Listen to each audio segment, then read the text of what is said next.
Welcome back, Stuart Bonning from Bonning Property. You work in the commercial space, all things commercial. And today we're talking about the rental landscape. I know that there have been a lot of stats and interpretation of stats of late from economists and banks, and that the pendulum swings from a property drop from 5% all the way to 45%. So somewhere in there, someone's got to be right. But let's keep it obviously to your expertise, which is the commercial area.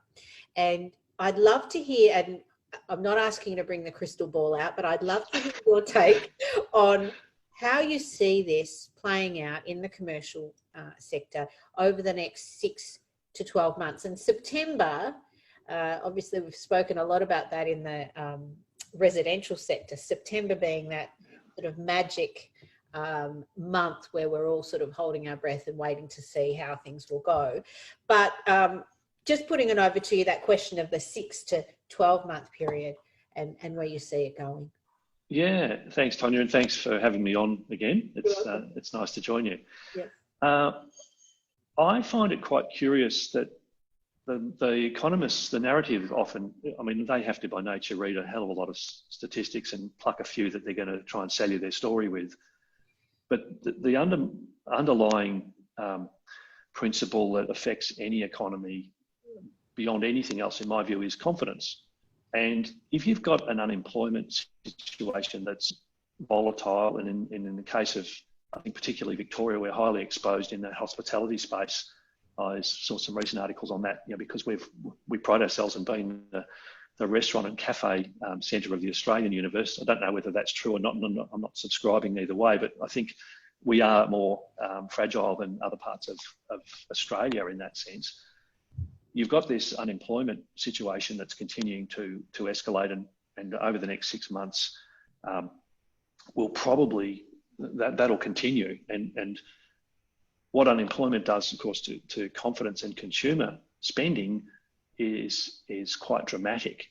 So you can have interest rates as low as they've ever been in the history of this country, which is certainly where we are today. Yes. And you can have banks that hold a lot of wholesale capital that may still be quite willing to lend, and that still remains to be seen, because the APRA, the Prudential Regulation Authority, is, I think, from what I'm seeing, putting a tighter and tighter squeeze on the way banks conduct themselves anyway.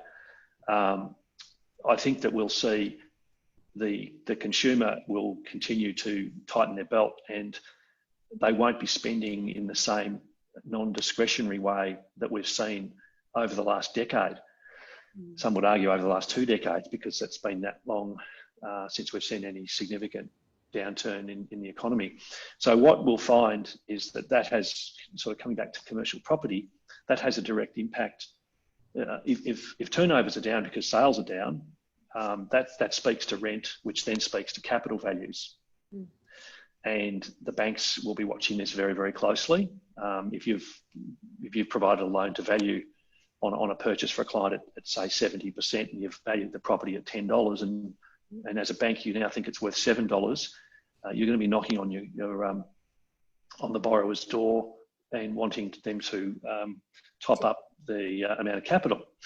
So all of those areas, the debt position, rental levels, property prices in commercial are all going to be quite significantly impacted by that erosion of confidence that comes from the unemployment piece.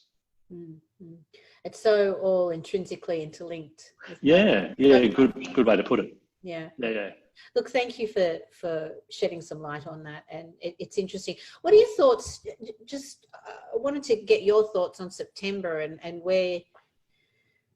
how you think that will play out, because in my sector things are holding, and there are buyers. There's a mixture of new buyers and buyers that had already consummated a sale prior to COVID-19, and they had to, it's like musical chairs, they have to find a chair to sit on. So, but you're going to lose that sector of buyer come September, or at least the number of those buyers.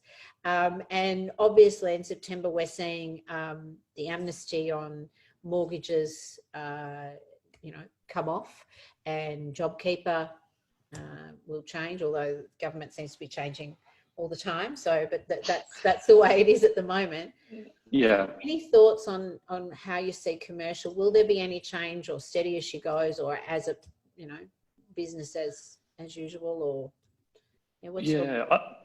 I think commercial impact probably won't be felt clearly for a good 6 to 12 months after that.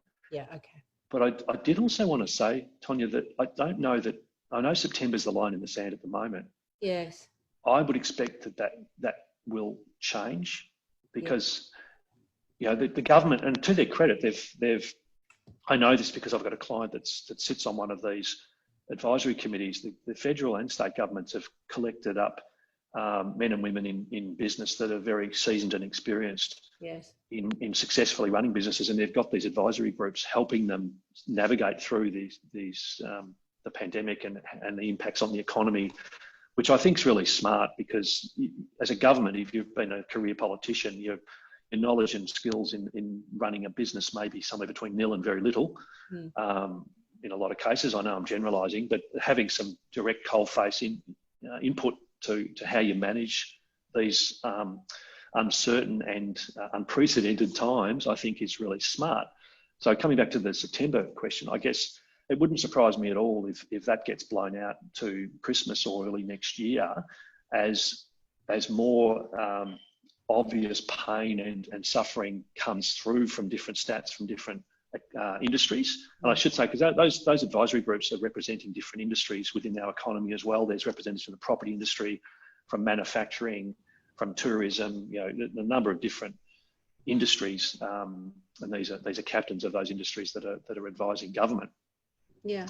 And it's a moving feast, if you like, and September could become something a lot later. Whatever it is, commercial property space tends to be a slower mover than residential, because there's different drivers. You're not, there are owner occupiers in the commercial space, but they tend to take, I think mostly commercial investors tend to, in my experience, take a sort of a 5 to 7 year view, whereas residential, it's probably a lot more short term in the focus. Okay. Just back to the government, your comments there, I've got to concur that they've demonstrated to date how malleable they are with the situation. They certainly haven't, they've adapted to each sort of challenge that has come along, and they haven't really rolled out a plan and just gone, well, that's it, let's just drive that. So on those comments, I really would have to concur. So look, it makes sense what you said about September, puts it in a different light. Thank you for joining us today. I look forward to catching up with you again about some new and interesting topic in the commercial field. Thank you. Thank you, Tonya. It's a pleasure. Okay.